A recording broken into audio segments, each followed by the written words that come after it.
early morning, September 23rd, 1913.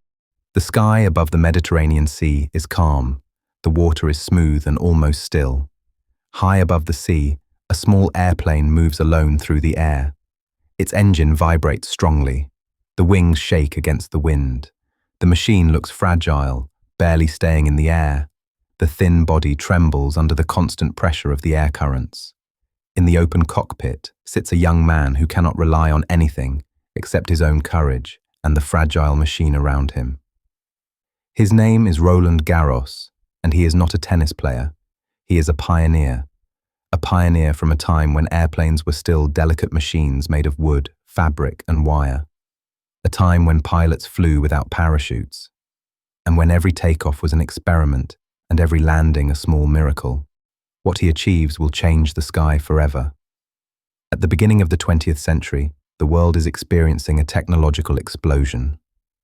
The Industrial Revolution has already changed how people work and produce. The telegraph has connected continents. Railways cross countries and empires. Steamships carry millions of people across oceans.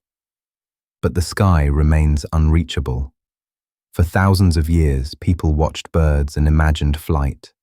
Leonardo da Vinci drew machines with wings. Inventors built balloons and airships. But true controlled flight with a heavier-than-air machine remained a dream. That dream began to become reality in December 1903, when two brothers from America succeeded in lifting the first controlled airplane. Their names were Orville and Wilbur Wright. The flight lasted only a few seconds, but it changed history. After that moment, aviation began to develop with surprising speed. Airplanes became more powerful, pilots became more daring. New records appeared for altitude, speed, and distance. Flight became the new frontier of human ability. It was in this atmosphere of discovery that Roland Garros grew up. He was born in 1888 on the island of Réunion in the Indian Ocean, a French colony far from Europe. His childhood was shaped by the ocean, tropical landscapes, and the feeling of being far from the larger world. Later, he moved to France to study. At first, he had no intention of becoming a pilot. He was interested in sports, engineering, and mechanics. He worked in the automobile business. Around 1909, he opened his own company selling cars in Paris. This was the spark that awakened his fascination with mechanics, engines, and technology. Tennis was one of his favorite hobbies, but when he saw an airplane for the first time, something inside him changed. To him, flying seemed magical. A human being could leave the ground and move in three-dimensional space where there were no roads and no borders. Garros saw an airplane for the first time in 1909 during a demonstration flight in France. The machine looked fragile and almost unreal, but it rose into the air and stayed there. That moment changed his life. Garros decided to become a pilot. In 1910, he received his flying license.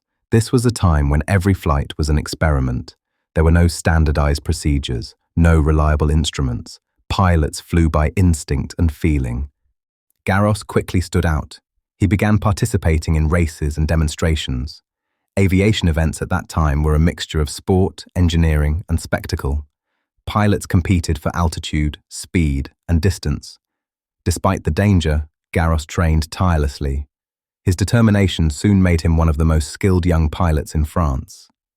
By 1911, he had already set several aviation records. He flew at altitudes many people believed were impossible. He proved that airplanes could travel farther than engineers expected. But Garros was not satisfied. For him, aviation was not only a competition for records. It was a way to expand the limits of human ability. The greatest challenge was natural barriers, mountains, vast areas of water. In those years, the Mediterranean Sea was seen as one of the boldest goals for aviation. It separated Europe from Africa and seemed almost impossible for the fragile airplanes of the time. Ships had crossed the sea for thousands of years, but airplanes were still too unreliable for such journeys. Many pilots believed such a flight would be suicide. Garros thought differently. He chose a Morane-Saulnier monoplane, light and fast for its time, but also unstable. Its engine had about 80 horsepower, less power than many modern motorcycles. Yet he planned to fly it for more than 7 hours over open sea. The fuel had to be calculated carefully. The engine would run at the edge of its capacity. There was no backup plan. On September 23, 1913, he took off from Fréjus on the southern coast of France. His course was set toward Bizerte in Tunisia. The flight would last almost 8 hours. It required not only courage, but also technical understanding. The distance was more than 700 kilometers. Today, this might not seem impressive. But in 1913, it was an enormous risk. Airplanes had a very limited range. Engines could fail at any moment. If that happened over the sea, the chance of survival was almost zero. Garros took off early in the morning. Beneath him, there was nothing but water, no landing places, no rescue services. During the first hours, everything seemed calm.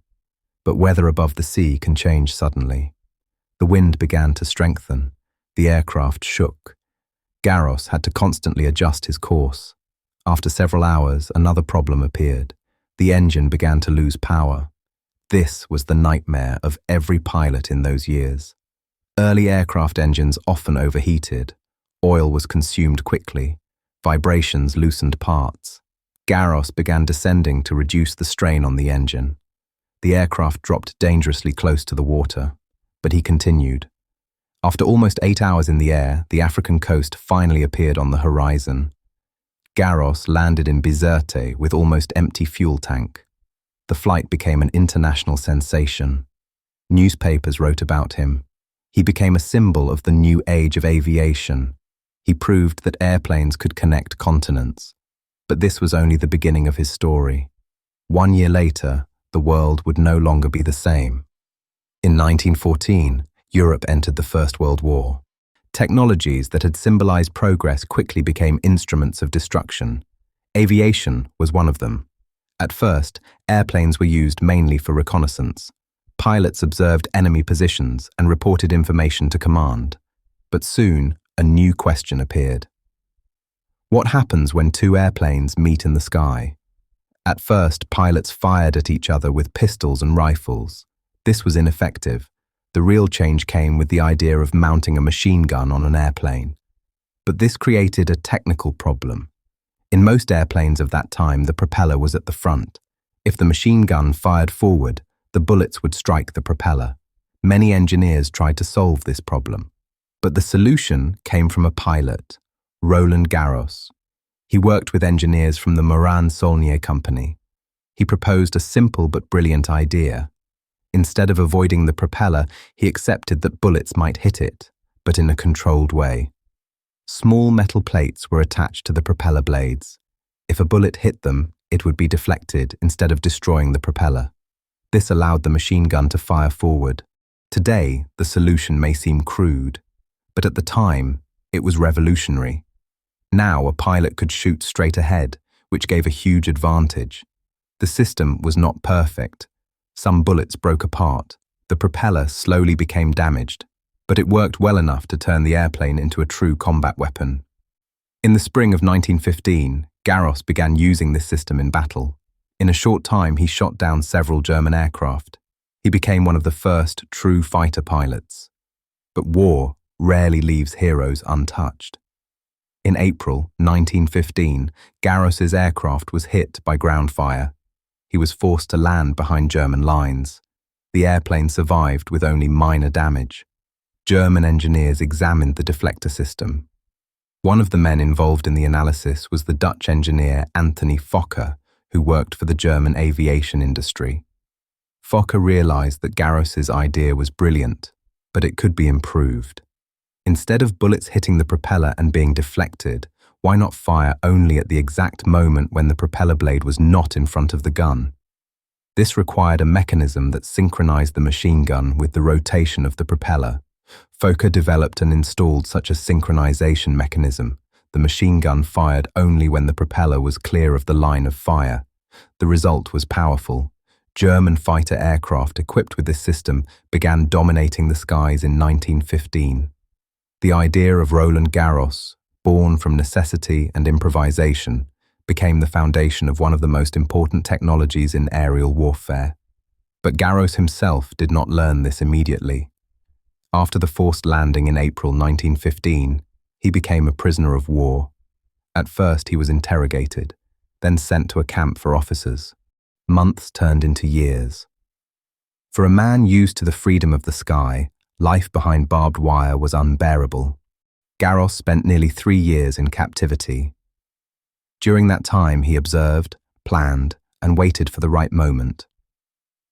At the beginning of 1918, he and another French officer, Lieutenant Marchal, decided they could not wait any longer. They carefully prepared their escape. They obtained civilian clothes and false documents to move unnoticed through Germany. The escape began from an officers' camp near Magdeburg. Instead of hiding in forests or along roads, they chose a bold plan. They traveled by train among ordinary civilians and passed through several German cities simply as normal passengers. After days of tension, they reached the German-Dutch border. They managed to cross into the Netherlands, which remained neutral during the war. From there, the path to freedom became possible. After a short stay, Garros returned to France. Many people would have given up after such an experience. For Garros, that was unthinkable. His desire to return to the sky was stronger than anything else. The war was still not over, and aviation had changed rapidly. Fighter aircraft could reach speeds of about 200 kilometers per hour. Machine guns fired up to 600 rounds per minute. Pilots fought duels thousands of meters above the ground. The sky had become even more dangerous. On October 5th, 1918, only weeks before the end of the war, and one day before his 30th birthday, Roland Garros took off for another combat patrol over the Western Front. He never returned. Garros encountered a German fighter aircraft. Soon after, his plane crashed near Vouziers, France. 10 years later, in 1928, France prepared to host the Davis Cup finals. A new modern tennis complex needed to be built in Paris. The land for the stadium was provided by the sports club Stade Français. One of its members was Émile Lezieux, a former classmate and close friend of Roland Garros. Lezieux set one condition. If the stadium was built on the club's land, it had to carry the name of his friend who had died in the war. And so, when the complex was completed, it was named Stade Roland Garros. It is difficult to measure the influence of a single idea, but in the case of Garros, it is possible. Before him, airplanes were mainly reconnaissance machines. After that, they became weapons capable of controlling the sky. Within only a few decades, aviation developed at a speed humanity had never seen before. From slow aircraft made of wood and fabric to jet fighters flying faster than sound. All of it began with small ideas, and often with enormous risk. In the early years of aviation, every flight carried uncertainty. Every takeoff could lead to discovery or to tragedy. But without people willing to take that risk, the world of modern air travel might never have existed. The story of Roland Garros is not only the story of a pilot, it is the story of how technologies are born, through risk, through mistakes, through improvisation, because progress never comes from safety. It comes from people who are ready to risk their lives for their passion and dedication to what they love. And they are the ones who inspire us and the generations that follow.